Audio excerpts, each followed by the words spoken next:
कैसा ये इश्क है।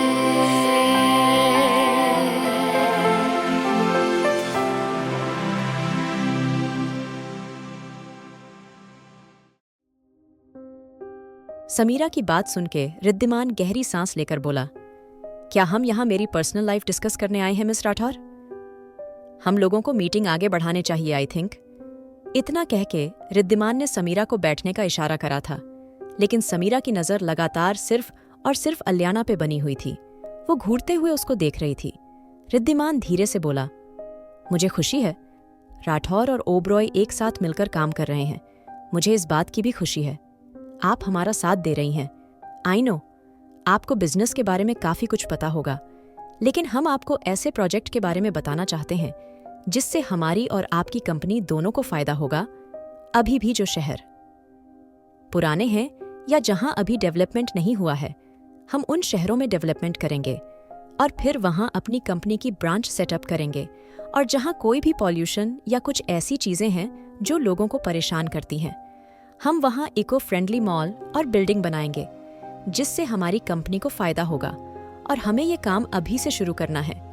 सबसे पहले मुंबई से कुछ दूर जो एक शहर है जहां की पॉपुलेशन भी कम है, वहीं से शुरुआत करते हैं।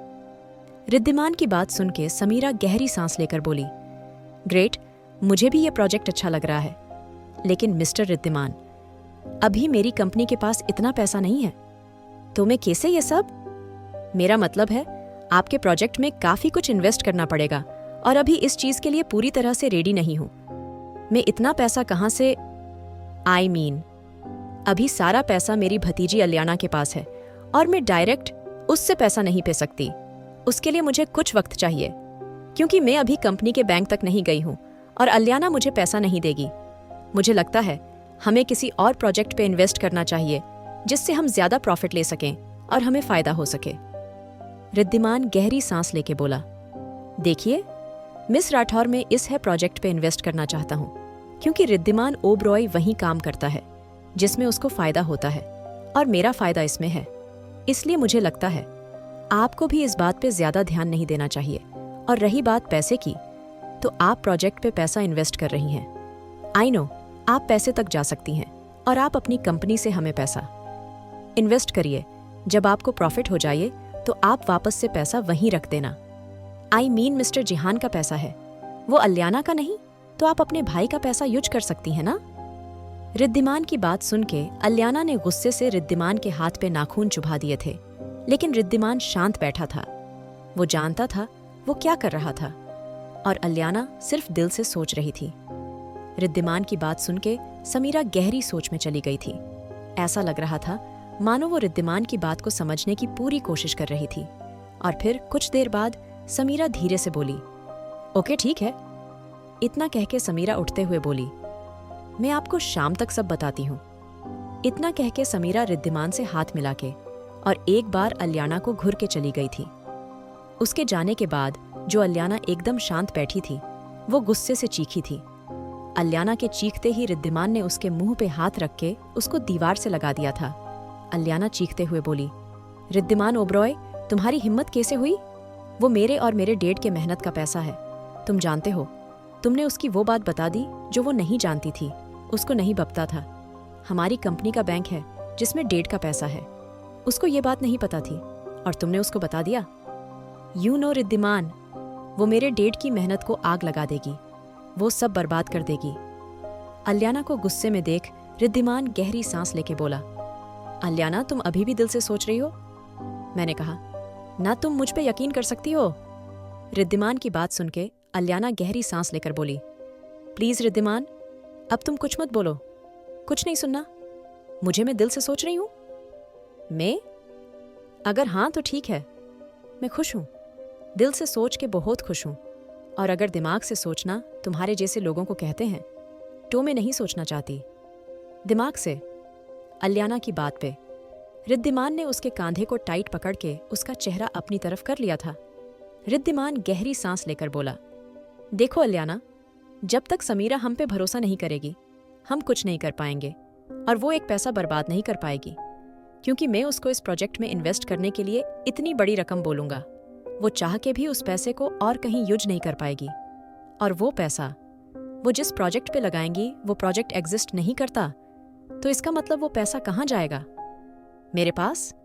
और वो पैसा तुम्हारी अमानत वापस से तुम्हारे पास आएगी, समझ आया? रिद्धिमान की बात सुन के अल्याना धीरे से बोली, और अगर उसको शक हो गया?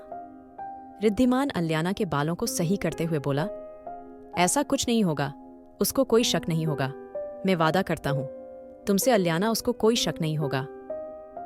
अब हमें समीरा का भरोसा जितना है तभी हम राठौर इंडस्ट्रीज में घुस के वो इंपॉर्टेंट डॉक्यूमेंट लेके आ पाएंगे। जब तक हम उसके करीब नहीं जा पाएंगे तब तक हमें कुछ पता नहीं चल पाएगा। इसलिए बेहतर होगा तुम अपने गुस्से को कंट्रोल करने की कोशिश करो और उसके बाद आगे का सोचो। इतना कह के रिद्धिमान ने अल्याना को अपनी तरफ खींच लिया था और अल्याना उसके सीने से लग गई थी। दूसरी तरफ युवान और सेरेन हॉस्पिटल आ गए थे। सेरेन डॉक्टर के सामने बैठी थी और डॉक्टर उसको चेक कर रही थी। युवान की नज़र लगातार सेरेन पे बनी हुई थी। युवान जल्दी से बोला, डॉक्टर सब ठीक है ना मेरा बेबी? मेरा मतलब है मेरा बच्चा ठीक है ना? किसी तरह की कोई दिक्कत तो नहीं ना? युवान की बात सुन के डॉक्टर मुस्कुरा के बोली, मिस्टर ओब्रॉय अभी महीना भी नहीं हुआ प्रेगनेंसी को और आप इतना ज्यादा परेशान हो रहे हैं। देखिए आपकी वाइफ और बच्चा बिल्कुल ठीक है, डरने की कोई बात नहीं है, इसलिए आप परेशान मत होइए। और रही बात प्रेगनेंसी की, तो सेरेन की प्रेगनेंसी बिल्कुल नॉर्मल है, अभी कोई डरने की बात नहीं और ये जहां चाहे जा सकती है, आप भी परेशान मत होइए। डॉक्टर की बात सुन के युवान नॉर्मल हो गया था। सेरेन ने भी सर हिलाया था और दोनों हॉस्पिटल से निकल गए थे। रास्ते में दोनों के बीच कोई बात नहीं हुई थी, लेकिन सेरेन चुप्पी तोड़ते हुए धीरे से बोली, तुम बेवजह परेशान हो रहे हो। युवान, हमारा बच्चा ठीक है और वैसे भी मैं कॉलेज जा सकती हूँ। डॉक्टर ने कहा, तो कोई भी प्रॉब्लम नहीं होगी?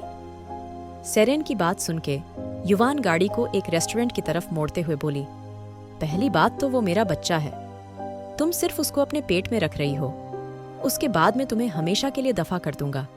और दूसरी बात, तुम अब कॉलेज नहीं जाओगी। मैं नहीं चाहता मलाइका या और कोई तुम्हें फिर से कोई नुकसान पहुंचाने की कोशिश करे। मैं अपने बच्चे को कोई दर्द नहीं देना चाहता। युवान की बात सुन के सेरेन धीरे से बोली, प्लीज युवान, वो मेरा भी बच्चा होगा, तुम्हें हो क्या जाता है? तुम कभी कुछ बोलते हो, कभी कुछ बोलते हो। तुम्हारी बातें मुझे समझ नहीं आती। युवान, सीरियसली तुम चाहते क्या हो?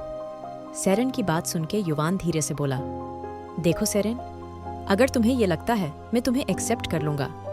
सेरेन, तो तुम बिल्कुल गलत हो, मैं तुम्हें कभी एक्सेप्ट नहीं करूंगा, कभी नहीं। इतना कह के युवान ने झटके से गाड़ी रोक दी थी। उसको पता था सेरेन ने उसका फायदा उठाया था। अपनी बहन से बदला लेने के लिए वो कोई बेवकूफ नहीं था। और अब जब गलती से ये प्रेगनेंसी सामने आ गई तो अब सेरेन अच्छी माँ बनने की पूरी कोशिश कर रही थी। जैसे ही युवान ने गाड़ी रोकी, सेरेन गुस्से से बोली, मुझे कुछ नहीं खाना। क्यों ये सब कर रहे हो? अपने बच्चे के लिए? तो वो मेरा भी बच्चा है और मैं कुछ नहीं खाना चाहती। सेरेन की बात पे युवान उसका हाथ पकड़ के गुस्से से उसको अपने करीब करते हुए बोला, सेरेन, तुम अच्छे से जानती ही मेरा दिमाग पहले से खराब है, इसलिए बेहतर होगा उसको और खराब मत करो। हम कोई ऐसे कपल नहीं हैं जिनके बीच मोहब्बत होगी। नहीं, हम एक दूसरे से नफरत करते हैं और मैं तो करता ही हूँ। ये बात तुम बहुत अच्छे से जानती हो। क्या मैंने सही कहा सेरेन? युवान की बात सुन के सेरेन ने नफरत से उसको देखा था और फिर धीरे से बोली, युवान, तुम गलत कर रहे हो। युवान सेरेन का हाथ पकड़ते हुए उसको नीचे उतारते हुए बोला, लेकिन तुम्हारे जितना अभी भी नहीं गिरा। सेरेन इतना कह के युवान सेरेन का हाथ पकड़ के उसको अंदर ले आया था। दूर से देखने में दोनों काफी अच्छे कपल लग रहे थे, लेकिन असलियत तो वो दोनों ही जानते थे। करीब आधे घंटे बाद ऑर्डर आ गया था और अपने सामने सब हेल्दी चीजें देख के सेरेन ने बिना कुछ कहे खाना शुरू कर दिया था। खाने के वक्त दोनों के बीच कोई बात नहीं हुई थी। सेरेन भी शांत थी और फिर कुछ देर बाद युवान और सेरेन रेस्टोरेंट से बाहर आ गए थे। शाम हो गई थी। सब लोग मेन हॉल में बैठे हुए थे। अल्याना और रिद्धिमान भी सबके साथ थे। कुणाल और शमिता आज अल्याना से बातें कर रहे थे, उसके बचपन के बारे में पूछ रहे थे। जब युवान और सेरेन मेन हॉल में आए थे, शमिता धीरे से बोली, सेरेन बेटा, आज तुम लोग इतना लेट क्यों आए हो कॉलेज से? और बेटा, तुम प्रेग्नेंट हो, तुम्हें इतना देर बाहर नहीं रहना चाहिए। शमिता की बात सुन के सेरेन फीकी सी हंसी हंस दी थी। वहीं युवान धीरे से बोला, हम हॉस्पिटल गए थे मॉम। शमिता हैरानी से बोली, हॉस्पिटल क्यों? समीरा की बात पे युवान धीरे से बोला, कुछ नहीं, मॉम वीकली चेकअप के लिए। बस। युवान की बात सुन के शमिता शांत हो गई थी। तभी अल्याना धीरे से बोली, युवान मैं तुम्हारे लिए कॉफी लेके आती हूँ। अल्याना को उठते देख युवान जल्दी से बोला, नहीं भाभी, रहने दीजिए, मैंने सर्वेंट को बोल दिया है। आप प्लीज अपनी बातें कंटिन्यू कीजिए। युवान की बात सुन के अल्याना ने हल्का सा सर हिला दिया था। तभी अचानक से युवान धीरे से बोला, भाभी, आपका बचपन तो काफी अच्छा गुजरा होगा ना? आई मीन, मैंने काफी कुछ सुना है मिस्टर जिहान के बारे में।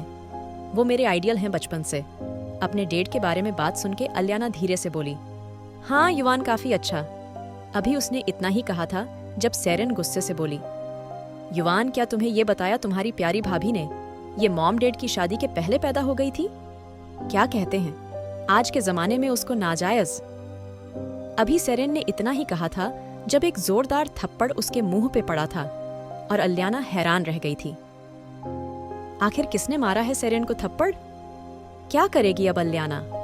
क्या होगी दोनों बहनों के बीच की नाराजगी दूर? जानने के लिए सुनिए the mafia boss unwanted wife.